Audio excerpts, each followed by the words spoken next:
আসসালামু আলাইকুম প্রিয় ভিউয়ার্স, দেশ বিদেশ যে যেখান থেকে দেখছেন না কেন আপনাদের মাঝে তুলে ধরলাম একটা নতুন চেসিসের ভিডিও। এটা সরাসরি যশোর ডিপুতে সরাসরি ভিডিও। যশোর ডিপুর নতুন 16 আইএল চেসিসের ভিডিও। আপনারা জানেন যে গাড়ির দাম সামনে বাড়তি, যত দিন যাচ্ছে তত গাড়ির দাম বাড়ছে। নতুন গাড়ির দাম যারা জানেন তারা তো অবশ্যই জানেন। এগুলো হলো নতুন চেসিস, একদম ফ্রেশ।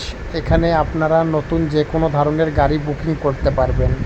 আপনারা যে কোনো কিস্তি ফেল বা কিস্তি অথবা কিস্তি ধরা গাড়ি বুকিং করার জন্য বা কেনার জন্য কোনো কারো মাধ্যম ছাড়া সরাসরি ডিপুতে চলে আসবেন।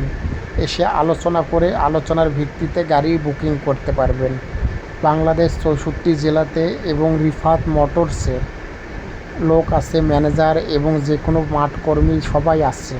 ওদের সঙ্গে আলোচনা করে আপনারা নতুন গাড়ি বুকিং করুন। আর যশোর ডিপুতে অনেক পরিমাণ নতুন গাড়ি আছে। আপনারা নতুন গাড়ি নিতে চাইলে সরাসরি যশোর ডিপুতে চলে আসতে পারেন। আপনাদের সঠিক কাগজ এবং সঠিক প্রমাণ সহ হাজির করে সব কিছু শো করে আপনারা গাড়ি নিয়ে যেতে পারবেন। এবং 10% বা 25% বা 15% অ্যাডভান্স দিয়ে গাড়ি বুকিং করে নিয়ে যেতে পারবেন। এরকম গাড়ি কেনা বেচা ভিডিও দেখার জন্য অবশ্যই রাসেল পেজকে ফলো দিয়ে রাখবেন। যারা ইউটিউব থেকে দেখছেন ইউটিউব চ্যানেলটাকে সাবস্ক্রাইব করে রাখবেন।